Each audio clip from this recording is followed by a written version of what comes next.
കലോത്സവത്തിന്റെ ആദ്യ ദിനത്തിൽ 24 വേദികളിലായി മത്സരങ്ങൾ പുരോഗമിക്കുകയാണ്. സംഘനൃത്തവും ഒപ്പനയും പുരോഗമിക്കുന്നു. ആദ്യ ദിനമായ ഇന്ന് കവിത, കഥ തുടങ്ങിയ രചനാ മത്സരങ്ങളും നടന്നു.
അക്ഷയ കൃഷ്ണാനന്ദ് ചേരുന്നുണ്ട്. അക്ഷയ, ഏതൊക്കെ വേദികളിൽ എന്തൊക്കെ മത്സരങ്ങളാണ് ഇപ്പോഴും പുരോഗമിക്കുന്നത്?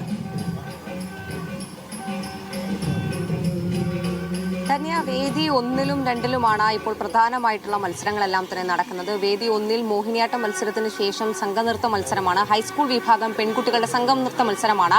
കലോത്സവത്തിലെ കളർഫുൾ ഐറ്റമാണ് സംഘനൃത്ത മത്സരം എന്നത്. സംഘനൃത്ത മത്സരം പുരോഗമിക്കുകയാണ്. മാത്രമല്ല, നമ്മളുടെ സുന്ദരിമാരും മണവാട്ടികളും ഒക്കെ എത്തുന്ന ഒപ്പന മത്സരം വേദി 2-ൽ പുരോഗമിച്ചുകൊണ്ടിരിക്കുകയാണ്. മറ്റ് കലാ ഇനങ്ങളെല്ലാം തന്നെ എല്ലാ വേദികളുമായിട്ട് പുരോഗമിച്ചുകൊണ്ടിരിക്കുകയാണ്. ഇന്ന് കവിത, കഥ, രചനാ മത്സരങ്ങൾ ഉണ്ടായിരുന്നു. കൊളാഷ്, കാർട്ടൂൺ തുടങ്ങിയ രചനാ മത്സരങ്ങളെല്ലാം തന്നെ ഉണ്ടായിരുന്നു. ഇന്ന് ആദ്യ ദിനമായതുകൊണ്ട് തന്നെ അത്തരം രചനാ മത്സരങ്ങളാണ് മറ്റു വേദികളിലെല്ലാം തന്നെ ഉള്ളത്. ആ രചനാ മത്സരങ്ങളെല്ലാം ഈ സമയത്ത് പൂർത്തിയായി കഴിഞ്ഞിട്ടുണ്ട്. ഇനി ഈ വേദി, ഞാനിപ്പോൾ നിൽക്കുന്നത് വേദി 18-ലാണ്. ഇവിടെ നിൽക്കുന്ന വാദ്യോപകരണങ്ങളുടെ മത്സരമാണ് ഈ വേദിയിൽ ഉണ്ടായിരുന്നത്. അതായത് വീണയും ക്ലാർനെറ്റ്, ബ്യൂഗിൾ തുടങ്ങിയിട്ടുള്ള വാദ്യോപകരണങ്ങളുടെ മത്സരമാണ് ഈ വേദിയിൽ നടക്കുന്നത്. ഈ വേദിയിൽ അല്പസമയത്തിനകം തന്നെ അവസാന മത്സരമായിട്ടുള്ള ബ്യൂഗിൾ മത്സരവും കഴിയുന്നതായിരിക്കും. അതോടുകൂടി മറ്റ് വേദികളിൽ നിന്നുള്ള ആസ്വാദകരെല്ലാം തന്നെ വേദി 2-ലും വേദി 1-ലും ഒക്കെ ആയിട്ട് കൂടിച്ചേരും. മാത്രമല്ല, സംഘനൃത്തം എന്ന് പറയുന്ന ആ ഒരു മത്സര ഇനം കണ്ടിരിക്കാൻ തന്നെ വളരെയധികം ഊർജം വേണമെന്ന് നമ്മൾ പറയേണ്ടി വരും. അതായത് അത്രയും ചടുലമായിരുന്ന നൃത്തച്ചുവടുകളാണ് ആ വേദിയിൽ ഉണ്ടാവുക.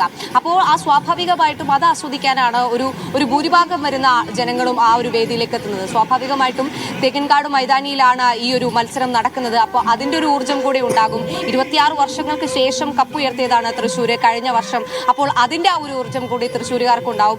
എല്ലാ തരത്തിലും ഊർജം അതിന്റെ പാരമ്യതയിൽ എത്തുകയാണ്. ആസ്വാദകരെല്ലാം തന്നെ ഒരു വലിയ ഒഴുക്കാണ് ഈ എല്ലാ വേദികളിലും തന്നെ നമുക്ക് കാണാൻ കഴിയുന്നത്.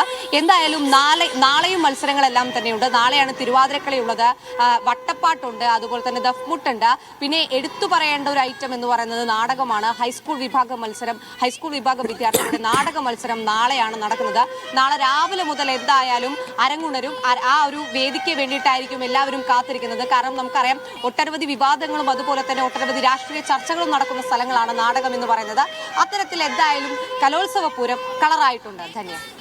അവിടുത്തെ ഒരു ജനങ്ങളുടെ, ഇപ്പം നമുക്ക് ഓരോ വേദിയിൽ നോക്കിയാൽ മനസ്സിലാവും, മറ്റു ജില്ലകളെ പോലെയൊന്നും അല്ല. ഇത്തവണ തൃശ്ശൂരിൽ അത്രയധികം ആൾക്കാർ എത്തിക്കൊണ്ടിരിക്കുകയാണ്. പ്രത്യേകിച്ച് വേദി 1-ന്റെ മുമ്പിലൊക്കെ അത്രയും ആളുകൾ, ആയിരക്കണക്കിന് ആളുകളാണ് വന്നിരിക്കുന്നത്. കളർഫുൾ ഐറ്റങ്ങൾ ആയതുകൊണ്ടായിരിക്കാം ഒരു പക്ഷേ. അങ്ങനെ നോക്കുമ്പോൾ എത്രത്തോളം ജനപങ്കാളിത്തം കലോത്സവത്തിനുണ്ട്. മാത്രമല്ല, ഇന്നിനിപ്പം മത്സരങ്ങളുടെ ഒരു എപ്പോൾ അവസാനിക്കും എന്നൊക്കെ നമുക്കിപ്പോൾ പറയാൻ സാധിക്കുമോ? ധന്യ നേരത്തെ സൂചിപ്പിച്ച ഒരു സംഭവമാണ്. അത് കഴിഞ്ഞ തവണയൊക്കെ നമ്മൾ വീണയുടെയും ക്ലാർനെറ്റിന്റെയും ഒക്കെ തന്നെ മത്സര വേദിയിൽ ചെല്ലുന്ന സമയത്ത് ആൾക്കാരുടെ ആ ഒരു തിക്കും തിരക്കൊന്നും തന്നെ നമുക്ക് കാണാൻ കഴിയുമായിരുന്നില്ല. പക്ഷേ സ്വാഭാവികമായിട്ട് വാദ്യോപകരണങ്ങളിലൊക്കൊന്നും തന്നെ അധികം ആസ്വാദകർ ഉണ്ടാകാറില്ല. പക്ഷേ ഇവിടുത്തെ ഒരു സ്ഥിതി അത് അങ്ങനെയല്ല എന്ന് തന്നെ നമ്മൾ പറയേണ്ടി വരും. കാരണം വീണയുടെ മത്സര സമയത്തൊക്കെ തന്നെ ഈ നിറഞ്ഞ സദസ്സായിരുന്നു നമുക്കിവിടെ കാണാൻ കഴിഞ്ഞിരുന്നത്. ഇതിപ്പോൾ ബ്യൂഗിൾ ആണെന്നുണ്ടെങ്കിലും ക്ലാർനെറ്റ് ആണെന്നുണ്ടെങ്കിലും ഇവിടെ ഒരു നിറഞ്ഞ സദസ്സ് തന്നെ ഇവിടെ ഇപ്പോഴും നിൽക്കുന്നുണ്ടെന്നുള്ളതാണ്. പിന്നെ സ്വാഭാവികമായിട്ട് അപ്പോൾ സംഘനൃത്തത്തിന്റെയും ഒപ്പനയുടെയും കാര്യമൊന്നും നമ്മൾ പറയേണ്ട ഒരു ആവശ്യമേ ഇല്ല. അങ്ങനെ ആസ്വാദകരും അതുപോലെ തന്നെ ജനം ഒഴുകിയെത്തുന്ന ഒരു കാഴ്ചയാണ് നമുക്ക് കാണാൻ പറ്റുന്നത്. സംഘനൃത്തം അതായത് ഒരു 10 മിനിറ്റാണ് ഈ ഒരു മത്സര ഇനം ഉണ്ടാകുന്നത്. അതിനു മുന്നേ ഒരു 3 മിനിറ്റോളം മാത്രമായിരിക്കും അവർക്ക് അവരുടെ ആ ഒരു സ്റ്റേജ് എല്ലാം സെറ്റ് ചെയ്യുന്നതിന് അറേഞ്ച് ചെയ്യുന്നതിനുള്ള ഒരു സമയം ഉണ്ടാവുക. സ്വാഭാവികമായിട്ടും 14 ജില്ലകളിൽ നിന്നുള്ള ടീമുകൾ വരും. ഈ സംഘനൃത്തമൊക്കെ ആയതുകൊണ്ട് അതിനുള്ളൊരു പ്രശ്നം ഉദിക്കുന്നത് എവിടെയാണെന്ന് വെച്ച് കഴിഞ്ഞാൽ അപ്പീലുകളിൽ നിന്നും ആൾക്കാർ വരും എന്നുള്ളതാണ്. 14 ജില്ലകളിൽ നിന്നുള്ള ഒരു റെപ്രസെന്റേഷനുകളും അതോടൊപ്പം അപ്പീൽ മത്സരങ്ങളും വരുന്നു. പിന്നെ അവസാന സമയത്ത് അപ്പീലുകൾ വരാറുണ്ട്. കാരണം കോടതിയിലെല്ലാം പോയിട്ട് അവർ മത്സരിക്കാൻ വേണ്ടി മാത്രമായിട്ട് അവർക്ക് മത്സരിക്കണം എന്നൊരു ആവേശം കൊണ്ട് കോടതിയിലെല്ലാം പോയി അപ്പീൽ നേടിയെടുത്ത് അവസാന നിമിഷത്തിൽ വരെ ഈ ഒരു സ്റ്റേജിലേക്ക് എത്തുന്ന ടീമുകളെല്ലാം തന്നെ ഉണ്ട്. അത്തരത്തിൽ എത്ര സമയം നീണ്ടു പോകും എന്നുള്ളൊരു കാര്യത്തിൽ നമുക്കൊരു കണക്കുകൂട്ടലിന്റെ ആ ഒരു വ്യക്തതയിലേക്ക് നമുക്കിപ്പോൾ എത്താൻ പറ്റില്ല. അതുപോലെ തന്നെയാണ് ഒപ്പനയുടെ കാര്യം. എന്തായാലും 14 ജില്ലകളിൽ നിന്നുള്ള റെപ്രസെന്റേഷൻ ഉണ്ടാവും. ക്ലസ്റ്ററുകളായി തിരിച്ചാണ് മത്സരം. ഒരു ക്ലസ്റ്ററിൽ 4 ടീമുകളാണ് ഉണ്ടാവുക. ആ ഓരോ ക്ലസ്റ്ററും ലോട്ട് എടുത്ത് ഒരു ക്ലസ്റ്ററിന്റെ കഴിയാനാവുമ്പോഴേക്കും അടുത്ത ക്ലസ്റ്ററിന്റെ ലോട്ട് എടുക്കും. അങ്ങനെയാണ് ഈ ഒരു കലോത്സവത്തിന്റെ ക്രമീകരണം എന്ന് പറയുന്നത്. 14 ജില്ലകളിൽ നിന്ന് എന്തായാലും മത്സരം ഉണ്ടാകും. പിന്നീട് അതിനുശേഷം അപ്പീലുകൾ എന്തായാലും വരുവാൻ സാധ്യത കൂടുതലാണ്. അതിൽ ഒപ്പനയിലും സംഘനൃത്തത്തിലും എന്തായാലും അപ്പീലുകൾ വരും എന്നുള്ളതിൽ ഒരു സംശയം പോലും നമുക്ക് വേണ്ടിവരില്ല.